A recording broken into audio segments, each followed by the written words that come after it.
getting back to Sundown, what are your memories of the great David Carradine? Great David Carradine.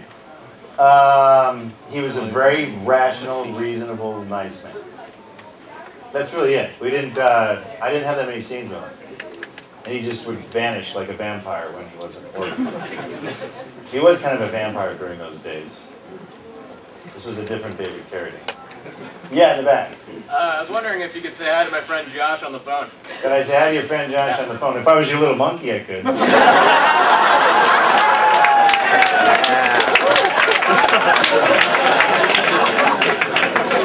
coming back over here. I can't believe I'm coming back to this section. Yes, sir.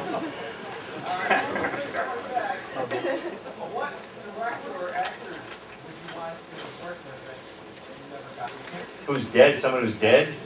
Someone I would want to bring back from the life? Dead? A zombie. I'd like to work with a zombie. Boy, I don't know. My heroes are all dead. They're all dead. Every single one. Anywhere from Danny Kaye to Bob Hope. I like old-time comedians.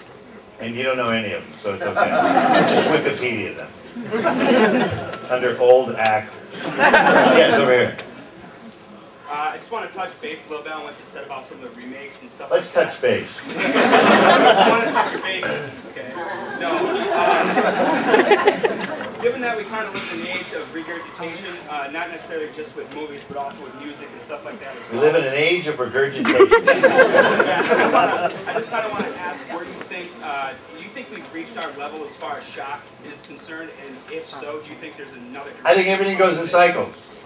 Horror films, you know, they used to be really shocking because A Night of the Living Dead was completely shocking and horrifying in its day.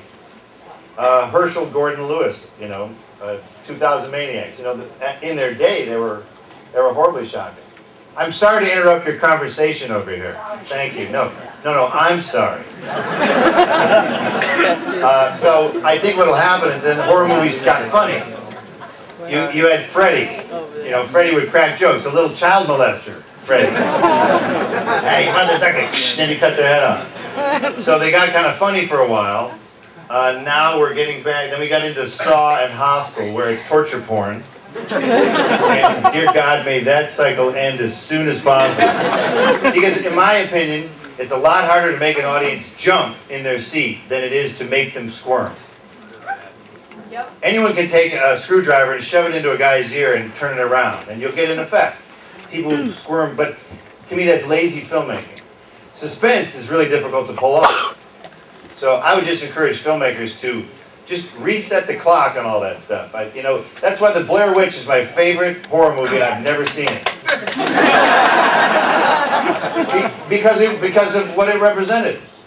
Some schmoes take a camera with a great marketing campaign. I mean, the first use of the internet, really, to do that. They had a great shtick. And the sequel shows you how Hollywood tried to do it. The first one was idiots with a video camera making a very inexpensive movie, not as inexpensive as they said it was, because that's a crock of shit. You can't get a movie out for, you know, whatever, $4,000 or whatever they said. You have laboratory costs that alone would cost $100,000 to get it into a movie theater. The sequel, Blair Witch 2, incomprehensible piece of crap. Glossy, big, budgeted, because Hollywood, they don't get it. They completely didn't understand why the first one was successful in the first place. So, I don't know, I think you just got to follow the pendulum. And it reflects what's going on in society, too. When do you think Hollywood lost its soul, if they ever even have? When did they lose its soul? When they started putting like the names of movies on Taco Bell cups. To me, well, then you cross the line into a different, then you become a Hollywood movie. And I don't know, sometimes they come out okay, but it's just a whole different set of criteria.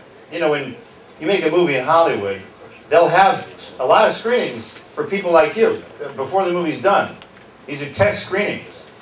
And they'll screen it, and then they'll have like a clinical psychologist. Literally, these guys will come out, walking around, and go, sir, could you tell me what part of that movie did you like the most, and why? Okay, okay, you haven't seen a movie. It's okay. And they would also go, tell me the scenes that you like the least and why. And that's very dangerous because sometimes a filmmaker wants you to not want to be there watching a scene. A lot of you, I'm sure, have seen Darkman.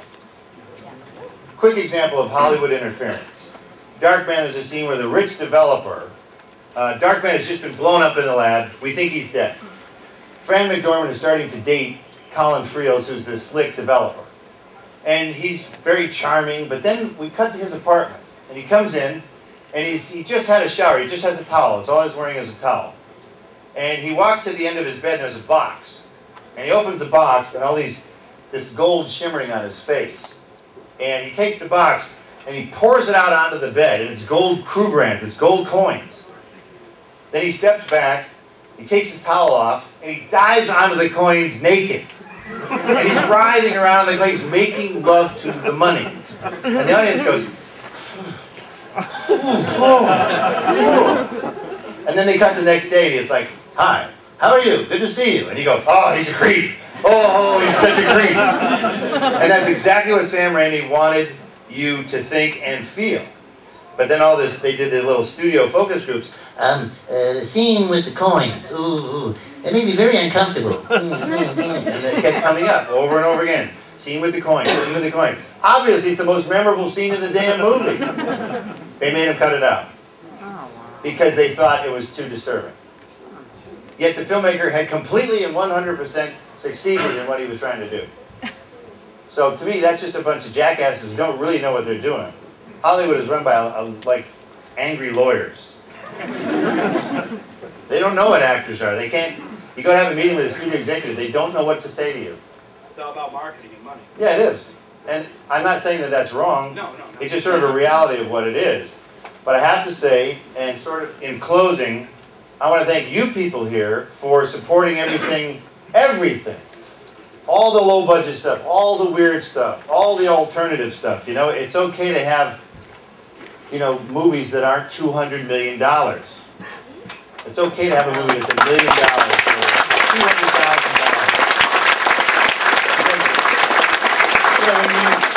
When you spend that much on a movie, you've got to make sure you can appeal to everybody in America. So you shave off all the high end and all the low end. You make this blobby little round thing that won't offend anybody, but it won't be memorable either. So anyway, I want to thank you guys for it, because you are the ones who support the alternative cinema. You support the anime and the weirdness and the strange costumes that you walk around in, and the piercings and the tattoos. It's all good. It's all good because you are interested in different stuff. You are all proof that we don't always have to see Disney movies all the time, you know, with a complete formula of movies. So I thank you, because I wouldn't really have a job if you didn't support alternative cinema, because that's mostly what I do. Because I'm more interested in that than mainstream stuff, because I find, you know, Bubba Hotep, if that movie was made by a studio, they would go to Tom Cruise and go, Tom, we understand you're interested in playing Elvis and Bubba Hotep. But we're not going to see your face, Tom. They won't know that it's you. Right, because I'm playing a character. No, we need Tom Cruise. So they would either make him young Elvis, or he wouldn't have any makeup on at all. A little gray in his sides, you know. Yeah, I'm old Elvis. And he wouldn't have cancer on his penis, I can guarantee you that. So, you gotta let those movies happen. Otherwise you get a big bunch of boring crap. Anyway, thank you for showing up. Thanks for supporting this convention. And have a good night.